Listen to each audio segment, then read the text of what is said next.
दोस्तों, आज मैं एक बहुत ही सेंसिटिव टॉपिक पे बात करने आया हूँ। मैं बात करने आया हूँ उन बच्चों के बारे में जिनके पेरेंट्स अलग हो चुके होते हैं या अलग होने के प्रोसेस में होते हैं। आज हमारी सोसाइटी में पेरेंट्स का अलग होना, कपल्स का अलग होना कोई बड़ी बात नहीं है। बहुत ही नॉर्मल सी बात है कि पेरेंट्स अपने एम्बिशन को लेकर, एक दूसरे के साथ एडजस्ट ना कर पाने को लेकर अलग अलग रीजन्स हो सकते हैं। किसी भी रीजन की वजह से अलग हो जाते हैं, एक दूसरे से डाइवोर्स ले लेते हैं। लेकिन हम में से ज़्यादातर लोग, मैं उन पेरेंट्स की बात नहीं कर रहा हूँ अभी, मैं एज अ सोसाइटी बात कर रहा हूँ, मैं एज अ कॉमन पर्सन बात कर रहा हूँ।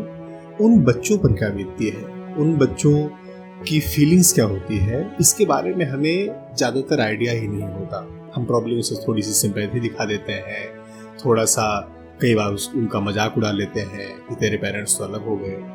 लेकिन उनकी फीलिंग्स क्या होती है, वो किस दर्द से गुजर रहे होते हैं, इसके बारे में हम ज़्यादातर संवेदनहीन होते हैं। और ये मैं बात इसलिए कर रहा हूँ क्योंकि रिसेंटली मैं एक ऐसे बच्चे से मिला, जॉब में है, जेंजी है ऑफ कोर्स, उसने बीटेक किया, अब जॉब में है।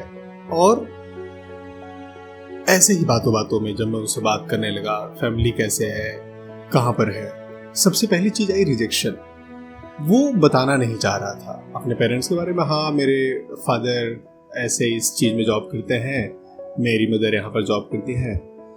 फिर मेरी आदत है थोड़ी सी ज़्यादा बात करने की, चीज़ों को थोड़ा सा समझने की, थोड़ा सा पर्सनल कनेक्ट करने की। जो अपने टीम में बच्चे हायर होते हैं या जो जिनके साथ मैं काम कर रहा होता हूँ या जिनको मैं कोच या ट्रेनिंग दे रहा होता हूँ, तो मैं उससे बातें कर रहा था।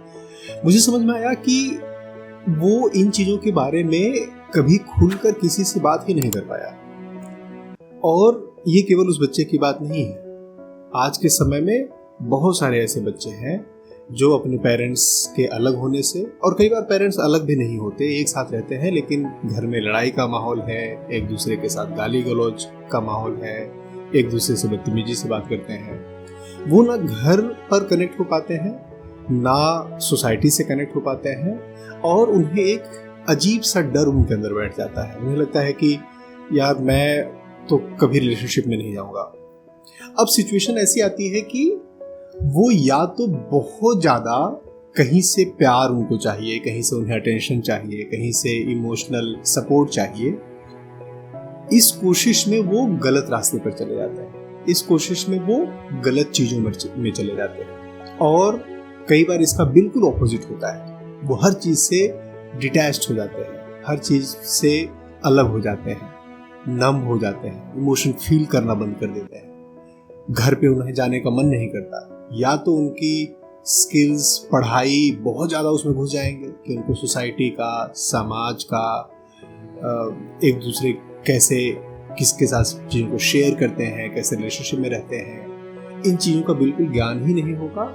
या वो हर जगह पर कोशिश करेंगे कि मुझे किसी तरीके से अटेंशन मिल जाए, मुझे किसी तरीके से थोड़ी सिंपैथी मिल जाए, मुझे किसी तरीके से थोड़ा सा प्यार मिल जाए। दूसरी चीज़ होती है आइडेंटिटी क्राइसिस की।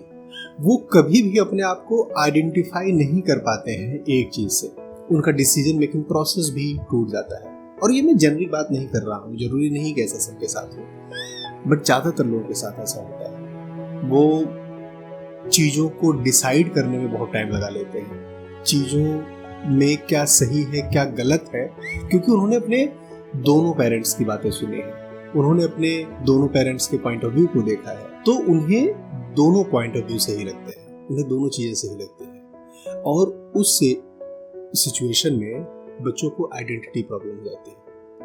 तीसरी प्रॉब्लम होती है गिल्ट फील करना। हर समय, ज़्यादातर समय वो गिल्ट फील करते हैं।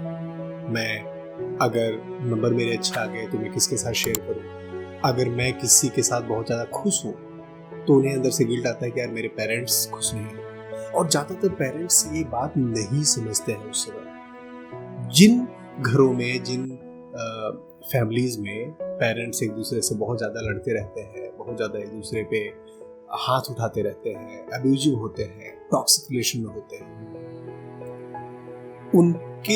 उन्हें उस समय ये बिल्कुल नहीं समझ में आता कि मैं अपने बच्चों पर, मैं अपनी फैमिली पर क्या असर डाल रहा हूँ। उस समय अपना ईगो, उस समय अपना सही होने का दम्भ, ये सबसे ज़्यादा इम्पोर्टेंट होता है, और उसी को आगे रखते हुए इस सिचुएशन को ढंग से कभी भी हैंडल नहीं कर पाते। पता है, इसमें बच्चों की जितनी प्रॉब्लम पेरेंट्स की है, उतनी ही ज़्यादा प्रॉब्लम है कि इस चीज़ का, इस सिचुएशन से हैंडल करने का कोई गाइड बुक नहीं होता। कोई भी ऐसा तरीका नहीं होता जहाँ पर ये चीज़ें लिखी हुई हो, बताई हुई हो कि किस तरीके से ऐसी सिचुएशन को हैंडल करना चाहिए, किस तरीके से इस सिचुएशन को फेस करना चाहिए, मैनेज करना चाहिए। अब मैं यहाँ पर ज्ञान देने तो नहीं आया हूँ, मैं अभी पेरेंट्स के बारे में कुछ बातें नहीं कर रहा हूँ, मैं उन बच्चों के बारे में बात कर रहा हूँ कि बच्चों को क्या करना चाहिए। आई डू अंडरस्टैंड ये बहुत ही प्रॉब्लमेटिक है, बहुत ज़्यादा इशू है कि ये आसानी से हैंडल करने लायक नहीं है, ये आसानी से आप नहीं झेल पाओगे, बट कुछ चीज़ें ऐसी हैं जो आप कर सकते हो इस सिचुएशन को बेटर तरीके से डील करने में। पहली गलती हम से ज़्यादातर जो बच्चे वो करते हैं वो है मैं ठीक हूँ का मास्क पहन लेते हैं।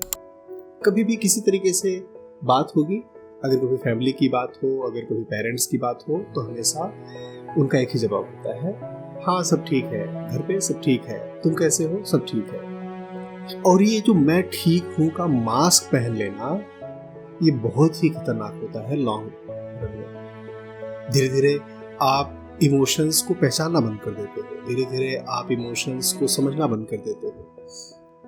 मैं ठीक हूँ कोई सोल्यूशन नहीं है। हाँ, आई डू अंडरस्टैंड कि आपको अपनी प्रॉब्लम्स हर किसी को आप नहीं शेयर करोगे, क्योंकि हर कोई उस सिचुएशन को प्रोबेबली समझ भी नहीं पाए, बट कम से कम कुछ लोग आपकी लाइफ में होने चाहिए, नॉट एवरीवन। हमें सब पर भी विश्वास नहीं करना है, सबके साथ भी शेयर नहीं करना है, और ना ही बिल्कुल अकेले में दबा लेना है। कुछ ऐसे दोस्त, कुछ ऐसे लोग जिनके साथ तुम शेयर कर सको, जिनसे तुम बता सको कि हाँ यार, मैं इस सिचुएशन में बुरा फील करता हूँ, मैं इस सिचुएशन में अच्छा फील नहीं होता मुझे। And when you omit yourself, तुम्हें बहुत रिलैक्स्ड फील होता है। दूसरी गलती ज्यादातर ये होती है कि किसी एक पेरेंट का थेरेपिस्ट बन जाना, क्योंकि पेरेंट्स भी एक पेन से गुजर रहे हैं, तो वो बच्चों को अपनी सिचुएशन, अपना दर्द, अपनी चीजें बताना शुरू करते हैं कि तेरे पापा ने ऐसा किया, तेरे पापा उस समय ने ऐसा किया, वो गलत है, वो उनकी बुराइयां, या तेरी माँ ने ऐसा किया, तेरी माँ सही नहीं है, नेचर नहीं अच्छा है, कैरेक्टर नहीं अच्छा है, कुछ भी XYZ। उन बच्चों को ग्रोइंग एज में इमोशनल सपोर्ट की जरूरत होती है, वो अपने पेरेंट्स का इमोशनल सपोर्ट बन जाते हैं, और जैसे ही वो किसी एक पेरेंट का इमोशनल सपोर्ट बनते हैं, दूसरा ऑटोमेटिक विलन बन जाता है। तो ऐसे सिचुएशन में अगर कोई भी बच्चा है तो उसे किसी एक पेरेंट की बात को सही और दूसरे पेरेंट की बात को गलत नहीं मानना चाहिए। यू डोंट नो एग्जैक्टली क्या सिचुएशन थी, क्या वर्जन्स हैं, सबके अपने अपने वर्जन होंगे, और ऐसा भी नहीं है कि दोनों के वर्जन्स को जानने के बाद आप कुछ कंक्लूड कर पाओगे।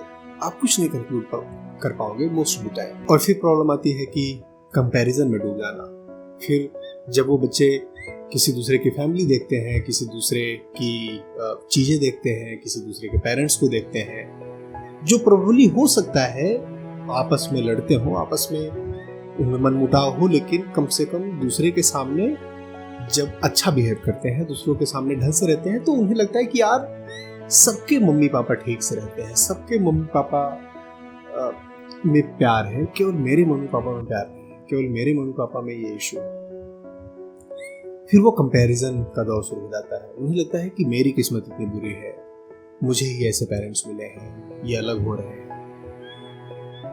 देखो, सच बताऊं तो इसका कोई सोल्यूशन नहीं है।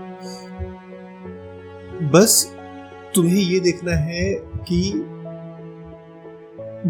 बहुत सारी जगहों पर, बहुत सारी सिचुएशंस में प्रॉब्लम है, बहुत सारी फैमिलीज में प्रॉब्लम है। तुम्हारा केस कोई यूनिक नहीं है, तुम्हारी फैमिली कोई यूनिक नहीं है। तुम उनके कंपैरिजन में नहीं पड़ो, तुम दूसरों के साथ तुम एक, क्योंकि कंपैरिजन हमें अपनी जिंदगी में एक कंपैरिजन हमेशा चाहिए होता है। अगर हमारी ज़िंदगी में कोई कंपैरिजन नहीं है तो फिर हम अपने सिबलिंग से कंपैरिजन करने लगते हैं, अपने पेरेंट्स से कंपैरिजन करने लगते हैं, पेरेंट्स की एक दूसरे के साथ कंपैरिजन करने लगते हैं। तो तुम्हें एक कंपैरिजन आर्टिफिशियली फाइंड आउट करना पड़ेगा, और वो कंपैरिजन तुम अपना खुद से हो सकता है कि तुम कल कैसे थे, आज तुम कैसे आज बेहतर हो, तुम अपने ऊपर कितना काम कर रहे हो, तुम अपने आप को कितना बेहतर बना रहे हो, अपने आप को कितना इमोशनली मैच्योर बना रहे हो। ये कंपैरिजन सही कंपैरिजन। और चौथी गलती करते हैं रिलेशनशिप से डरना। ज्यादातर बच्चे जब इस सिचुएशन में होते हैं ना, तो वो रिलेशनशिप से डरने लगते हैं। वो एक रिलेशनशिप से नहीं, हर रिलेशनशिप से डरने लगते हैं। उन्हें लगता है कि यार मैं कभी शादी नहीं करूंगा, मैं कभी रिलेशनशिप में नहीं जाऊंगा, मैं कभी अपना पार्टनर नहीं बनाऊंगा। क्यों? क्योंकि उन्होंने देखा है अपने घर में रिलेशनशिप की धज्जियां उड़ते, क्योंकि उन्होंने अपने घर में देखा है शादी किस तरीके से पैरों के तलों में कुछ नहीं जाती है। एक और चीज कर सकते हैं कि देखो, कुछ चीजें तुम्हारे हाथ में होंगी, कुछ चीजें तुम्हारे हाथ में नहीं होंगी। जो चीजें तुम्हारे हाथ में है, एक लिस्ट बनाओ कि क्या चीजें तुम्हारे हाथ में है। जैसे तुम्हारी पढ़ाई, तुम्हारा अपने ऊपर ध्यान देना, तुम्हें दोनों को प्यार करना, तुम्हें कोशिश करना कि अपने ऊपर कंट्रोल रखो। ये जो चीज़ तुम्हारे हाथ में है, तुम्हारे हाथ में नहीं है अपने पेरेंट्स के डिसीजन को हर समय तुम इन्फ्लुएंस कर पाओ। तुम्हारे हाथ में नहीं है कि चार लोग क्या कहेंगे, तुम्हारे हाथ में नहीं है समाज क्या कहेगा। जिन चीज़ों पे तुम्हारा बस चलेगा, जो तुम्हारे हाथ में है, केवल उस पर फोकस करो। जो तुम्हारे हाथ में नहीं है, लेट इट गो। एक और बहुत ही जबरदस्त हेल्प करती है माइक्रोवेव्स। आप अपनी जिंदगी में आगे बढ़ते रहेंगे तो कुछ ना कुछ छोटी छोटी चीजें तुम्हें मिलती रहेंगी जिंदगी में। कुछ रिजल्ट अच्छा आ गया, प्रमोशन अच्छा हो गया, सैलरी बढ़ गई। Enjoy those moments, enjoy those situations. तुम अगर अपनी फैमिली सिचुएशन को नहीं बदल पा रहे हो, कोई बात नहीं। जिन चीजों को तुम जीत रहे हो, जो चीजें तुम जिंदगी में अच्छा कर रहे हो, इंजॉय दैट। दोस्तों, मुझे उम्मीद है इस वीडियो से तुम्हें हेल्प तो जरूर मिलेगी। अगर तुम्हारे घर में पेरेंट्स लड़ते हैं, पेरेंट्स अलगाव की तरफ जा रहे हैं, try to share your feeling once. ज्यादातर बच्चे गुस्सा कर जाते हैं, ज्यादातर बच्चे एक्सप्रेस नहीं करते हैं कभी अपने घर पे। Express yourself. दोस्तों, मुझे उम्मीद है ये वीडियो आपको पसंद आई होगी, ये वीडियो आपको हेल्प करेगी। अगर अभी तक आपने मेरे चैनल को सब्सक्राइब नहीं किया है तो प्लीज सब्सक्राइब करिए। अपना और अपनों का ख्याल रखिए। Thank you. जय हिंद।